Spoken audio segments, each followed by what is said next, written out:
이제 소개받은 김영삼입니다. 저는 지난 6월 20일 밤에 잘못했으면 이 자리에 서지 못할 사람이 될 뻔했습니다. 하나님의 가호와 많은 국민들의 염려의 덕분으로 여러분과 이 자리에서 만나게 된 것을 진심으로 기쁘게 생각하고 한편으로 자랑으로 합니다. 이 자리에 서서 느낄 때 저는 약 10년 전에 이곳에 와서 연설한 일이 있습니다. 그러고는 이 전주에서는 처음으로 말씀을 드릴 기회를 갖게 된 것입니다. 하도 이야기를 할 것이 너무도 많아서 제한된 시간에 무엇으로부터 이야기를 시작해야 될지 모르겠습니다. 제가 말씀을 드리려고 하는 연제는 삼선개행과 국제정세라 이런 연제를 붙여봤습니다. 많은 연사들이 이야기를 했습니다. 박정희 씨는 삼선이 아니라 영원히 대통령이 되기 위한 헌법을 고치려고 하는 것입니다. 차라리 그러지 말고 박정희는 재앙으로, 왕으로, 황제로 고치는 게 좋겠다 하는 생각을 해봤습니다.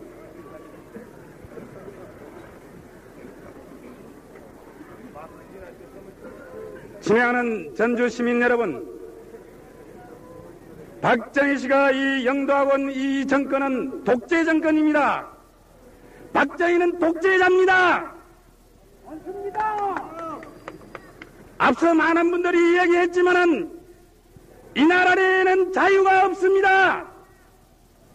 첫째, 민주주의 국가는 언론의 자유가 있어야 하는 것입니다. 국민이 말할 수 있는 자유가 있어야 하는 것입니다. 듣는 자유가 있어야 하는 것입니다. 거기에 신체의 자유도 같이 있어야 하는 것입니다. 이 나라에는 언론의 자유가 없습니다. 신문은 완전히 죽었습니다. 최소한 박정희를 공격하는 모든 연설은 한 자도 신문에 나지 않습니다. 국회에서 우리가 아무리 연설해도 나지 않습니다. 또 한 사람이 신문에 나지 않습니다. 중앙정보부장 김여옥이가 신문에 나지 않습니다. 민주주의 국가가 아닙니다. 모든 신문에 대해서 이것은 이렇게 써라, 이것은 쓰지 못한다, 이렇게 가로막고 있는 것이 박정희가 하고 있는 중앙정보부에서 하고 있는 것입니다. 신문사마다 중앙정보부에서 나가 있는 것입니다. 그뿐 아니라 우리가 신체의 자유가 있어야 하는 것입니다. 자기의 사랑하는 아내가 이 시간에 어디로 가도, 며칠을 행방불명이 돼도 자기의 사랑하는 아들이, 사랑하는 남편이 이 시간에 없어지도 어디로 가고 있는지, 어디서 고생을 당하고 있는지 알지 못하는 것이 이 나라입니다. 중앙정보부에서 가르쳐주지도 않아. 그렇기 때문에 이 나라는 독재국가라고 하는 것입니다. 여기서 말하고 있는 이 김영삼이가 국회에서 박정희는 독재자다 이렇게 말했다고 해서 공화당에서는 징계에 붙인다고 그랬습니다. 김영삼이가 만일에 취소하지 아니하면 징계에 붙이겠다 그래. 내가 다시 나갔습니다. 독재자를 보고 독재자라고 하는데 무엇이 나쁘냐? 박정희는 독재자다 다시 그랬습니다.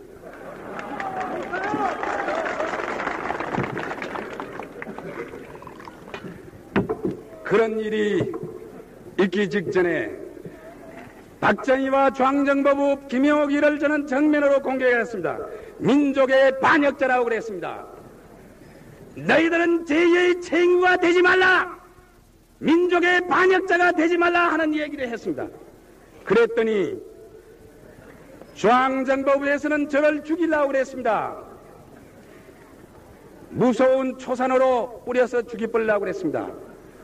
그 초산은 얼굴이나 어디든지 맞으면 그대로 썩어버리는 것입니다.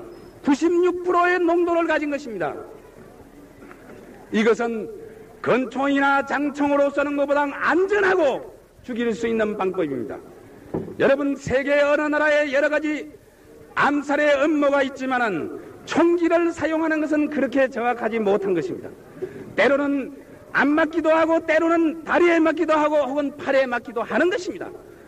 그렇지만은 창문을 열어서 병채로 나한테 뒤집어 씌운다고 한다면 나는 꼼짝없이 죽었을 것입니다. 그러나 저는 평소에 문을 걸고 다녔습니다. 문이 안 열렸어요. 이것이 오늘날 박정희 정부가 박정희가 하고 있는 정책이요 정치입니다.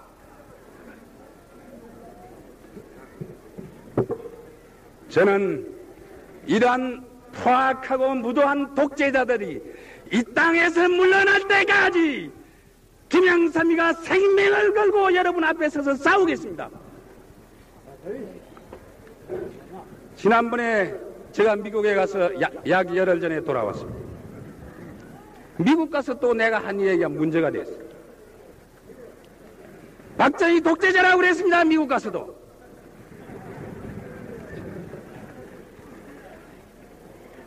미국에서 닉슨 대통령, 애기뉴 부통령, 국무장관, 국방장관, 국회의장, 양당의 총무, 미국을 움직이는 모든 정치인들을 다 만나고 왔습니다. 미국의 대표적인 신문사 론서리언 기자들을 다 만났습니다. 저는 기자들에게 서슴지 않고 이야기했습니다. 박정희는 독재자요. 이러한 자가 우리나라에서 대통령으로 있는 한 대한민국에는 민주주의가 없는 것이다. 또 미국은 한국을 도우는 입장에서 한국에 대해서 충고를 해라. 그래 분명히 했습니다. 박정희가 삼성개헌을 이룩하게 되는 경우에 있어서는 영원히 우리 대한민국은 민주주의는 없어지는 것이다. 그렇기 때문에 잘못하면 우리 남한은 완전히 공산화될 가능성이 있다. 왜? 중앙정보부나 경찰은 개헌을 반대하는 모든 인사들을 감시하고 데모하는 학생들을 따라다니기 거기에 집중하고 있기 때문에 간첩이 남한에 들어오는 거라든가 이북이 김일성이가 직접 공개적인 공격을 하는 문제에 있어서 아무런 싸울 힘이 없어져 버려. 그러면 자연적으로 대한민국은 공산화가 돼버려. 그 문제에 대해서 5만 5천의 군대를 보내놓고 있는 미국, 군사면에 있어서 100% 온조를 두고 있는 미국, 경제적으로 거의 전부를 지원하고 있는 미국이 왜 방관하고 있느냐? 너희들의 문제다. 공동의 문제다. 그러니까 박정희라 하여금 삼선을 못하도록 한국의 공산화를 막기 위해서 충고를 해라 하는 얘기를 분명히 했습니다. 왜? 우리는 할 수 있는 것입니다. 동맹국가로서 만일 미국이 이북 김일성이와 동맹을 맺는다, 무슨 무역협조를 한다, 이런 경우에 우리 대한민국 국민으로서 미국에게 충고할 권리와義務를 가지는 것과 마찬가지로 우리는 그러한 충고를 할 권리가 있는 것입니다. 그런데 나를 사대주의자라고 그런 얘기를 미국 가서 했다. 사대주의자는 바로 박정희입니다. 여기서 이야기하고 있는 김영삼이보다 몇 배 사대주의자입니다. 왜? 앞으로 11호가 달로 가던 날 우리 대한민국이 무엇 때문에 공휴일로 쉽니까, 여러분? 세계에서 쉰 나라가 있습니까? 미국 국민은 기뻐서 실만해요. 닉슨이 쉬라고 했는데 그날 미국 국회는 열렸습니다. 미국이 아참한다고 그날 쉬었단 말이에요. 우리도 부지런히 일해가지고 미국처럼 달에 사람을 보낼 생각을 해야지. 쉬는 것이 뭐냐 말이에요. 그뿐인가? 우리의 영토 제주도를 미국의 오키나와 대신 내놓겠다. 대통령이 제멋대로 어떻게 우리의 영토를 내준단 말이에요. 미국이 제주도 같은 거 봤습니까? 내 알아보니까 절대 안 받겠다고 그래요. 아참한다고 그랬단 말이에요. 사대주의자는 바로 누구요? 박정희가 사대주의자요.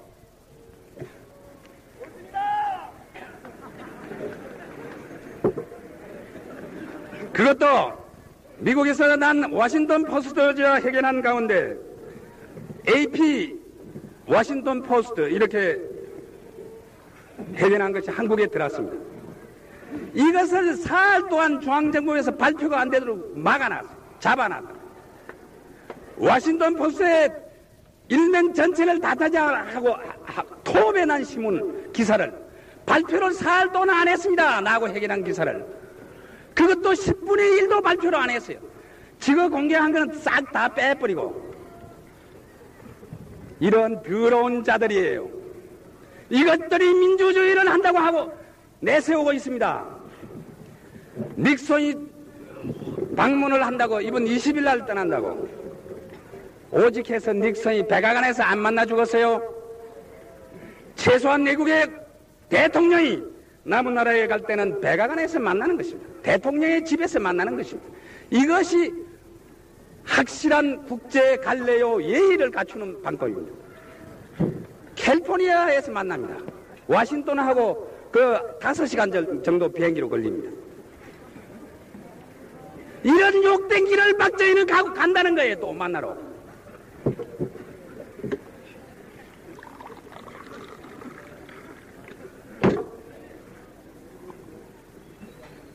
저는 만일에 이 삼성개헌이 끝내 박정희가 포기 아니하고 억지로 감행할 때 우리나라는 불쌍한 나라가 되고 말 것입니다. 저는 이번에 미국 방문을 통해서 절실히 느꼈습니다. 국제적으로 영원히 구제받지 못할 한국 땅으로 남을 것입니다. 대한민국은 독재국가라는 낙인을 하나 찍힐 것이고 이 나라에는 안정이 없는 나라, 일반 외국 사람들이 말하고 있는 것처럼 저 월남의 사춘 정도 되는 줄 알고 있어요. 코리아에서 왔다 이러면, 프롬 코리아 이러면 아이고 월남 근처 사는 사람 이렇게 창피한 꼴을 당하고 있단 말이에요. 이건 박정희 때문에 우리가 그런 망신을 당하고 있단 말이에요. 국제 여론 유엔에서나 세계 여론에 뒷받침을 해주고 있는 미국이 첫째 우리를 버릴 것입니다. 국제적으로 영원히 고립되고 만다는 것입니다. 그때 우리에게 올 것이 뭡니까? 한 나라의 대통령이라는 사람은 최소한 국가의 혼란이 일어나고 어지러울 때 그것을 수습하는 책임이 대통령에게 있는 것입니다. 혼란스러울 때, 정치가 불안할 때. 그런데 이 사람은 자기 스스로가 어지럽게 만들고 있단 말이에요. 헌법 119조에 대통령은 당선됐을 때 국민에게 선서합니다. 국회의원들 앞에서. 나는 국권을 준수하고 국가의 안정과 질서를 유지하며 독립 증진을 위한다. 이에서 노력을 다하겠다. 이렇게 선서하는 거예요. 박정희도 했어요, 그거. 안정을 가져오기 위해서 노력하는 것이 아니라 박정희는 이 나라를 혼란으로 빠뜨리고 수습할 수 없는 국제적인 고아로 우리나라를 타락길로 이끌고 가고 있는 것입니다. 우리가 앉아서 이것만은 보고 있을 수 없는 것입니다. 친애하는 전주 시민 여러분, 우리는 중대한 결심을 할 때가 왔습니다. 우리 신민당은 비록 국회 안에서 너무 소수입니다. 여러분이 너무 뽑아주지 않아서, 전라북도에 한 사람도 뽑아주지 않아서 여러분이 죄를 도로 받는 겁니다. 여러분이 잘못했어요. 4분의 1이 겨우밖에 안 된단 말이에요. 3분의 1이 혈당 넘어가지고 지금 47명인데 이중재 의원이 어저께 당선 겨우 되어가지고. 그러나 우리가 할 수 있는 모든 지혜와 우리가 할 수 있는 모든 노력을 다해서 최선의 방법으로 싸울 것입니다. 지난번에 개헌이 발의시키려고 할 때 우리는 의사당을 점령하고 발의를 못 시키도록 했습니다. 또 데모도 했습니다. 그 데모할 때 저는 이 나라가 아직 희망이 있다 하는 생각을 했습니다. 저 앞에서 가로막던 경찰관이 내가 박정희 사배이냐? 내가 그랬습니다. 그랬더니 눈에 눈물이 글썽거리면서 우리가 무슨 죄가 있습니까? 선생님, 그들이 죄가 있을 리 없습니다. 그 죄는 통치자인 독재자 박정희에게 있는 것입니다. 이 전주에서도 요즘 제가 미국 갔다 온 다음에 여기에서 저 성토대회를 한 것을 알고 있습니다. 제가 도착하기 비행장에서도 했습니다. 공화당 청년당원들을 시켜서 사대주의다 규탄 데모를 했습니다. 또 그거 말리로 순경이 몇백 명이 나왔습니다. 그건 무슨 꼴입니까? 지그가 시키놓고 또 말리로 보내고, 그래 오다가 경찰차가 하나 뒤집혀가지고 순경 한 사람이 죽었습니다. 경찰관 약 20명이 입원을 했습니다. 그러나 그 사람들이 죄가 없기 때문에 죽은 경찰관 제가 찾아갔습니다. 또 병원에 입원한 경찰관 제가 찾아갔습니다. 이러한 더러운 짓을 하고 있습니다. 요즘 신문마다 나는 것이 경제인 협회, 상공인 협회, 노동조합, 재향군인의 박정희 지지 성명을 내고 있습니다. 아마 그동안 돈 쓴 것만 해도 몇 억을 썼을 겁니다. 이 더러운 자들. 어쩌면 이승만 박사가 망하기 직전에 하던 자유당 수법과 어쩌면 그렇게 닮아가는지. 저는 예언을 할 수 있습니다. 박정희가 기어이 삼성개헌을 강행할 때 반드시 이 박사가 갔던 길을 그는 걸을 것이다. 이 박사도 개헌을 못해서 망한 게 아닙니다. 선거 부정을 하고 더러운 짓 하고 민의를 가짜로 동원하고 이런 짓 하다가 망했습니다. 야당 사람 돈으로 사가지고 가고 이따위 짓 하다가 망했어요. 이번에도 그게 뭡니까? 제가 미국 있을 때 우리 신민당 의원 3사람을 사가지고 왔습니다. 아마 수천만 원 주고 샀을 거예요. 여러분, 이게 뭡니까? 공명정대하게 정치를 해야 될 대통령이라는 사람이 그래 청와대에 앉아서 아무리 할 일이 없어서 이 짓을 해야 되느냐 말이에요. 거기에다가 자기 당에서 개헌을 끝까지 반대하겠다고 하는 정구영 의원을 가리켰어요. 정구영 의원은 한때 공화당의 총재도 했던 사람입니다. 그 사람을 당명에 따르지 않으려거든 당에서 떠나라!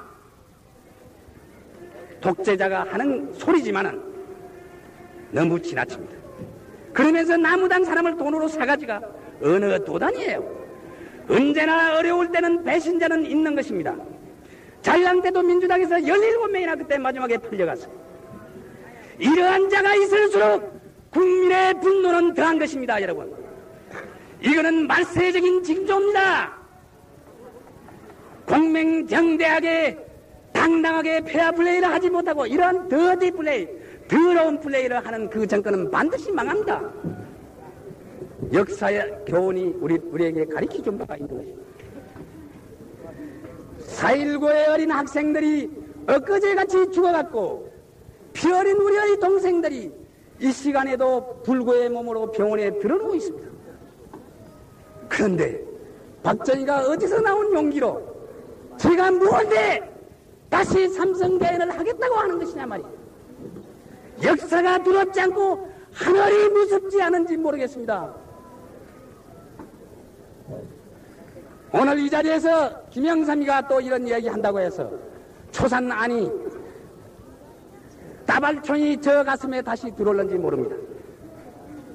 하지만은 저는 이 나라의 민주주의를 위해서 우리로부터 민주주의를 뺏고 우리로부터 자유를 뺏으려고 하는 여한 무리하고라도 목숨이 붙어있는 한 싸울 것입니다. 친애하는 전주에 계신 여러분, 우리는 다 같이 싸울 때가 왔습니다. 이 공화당의 무서운 업무를 기어이 막아내야 하겠습니다. 그렇다고 해서 나는 공화당이 그렇게 자유당이 막아낸처럼 비참하게 학생들의 데모나 국민의 반대로 쓰러지기를 바라고 있는 사람은 아닙니다. 나에게 소원이 있다고 한다면 평화롭고 자유스러운 방법에 의해서 71년도에 정권 교체가 되기를 바라는 사람입니다. 왜? 이 나라의 민주주의를 위해서 너무로 우리는 부끄러운 행편에 있기 때문에 온 세계 사람들이 대한민국은 한 번도 평화적인 정권 교체를 해보지 못한 민족이다. 영원히 자치 능력이 없는 불쌍한 민족이다. 이렇게 생각하고 있습니다. 이 전통을 한번 세우자 말이에요. 박정희가 삼성개헌을 포기하고 물러난다고 하면 이 자리에서 공개의 하사를 퍼붓고 있는 이 김영삼이도 박정희를 위대한 애국자로 존경하겠습니다. 국부로 모셔야지, 국부로. 그동안 이들이 너무도 못된 죄를 많이 지었기 때문에 정권이 뺏기면 죽는 줄 알고 있습니다. 그러나 우리 야당이 정권을 잡는다고 하더라도 결코 정치적인 보복은 안 할 것입니다.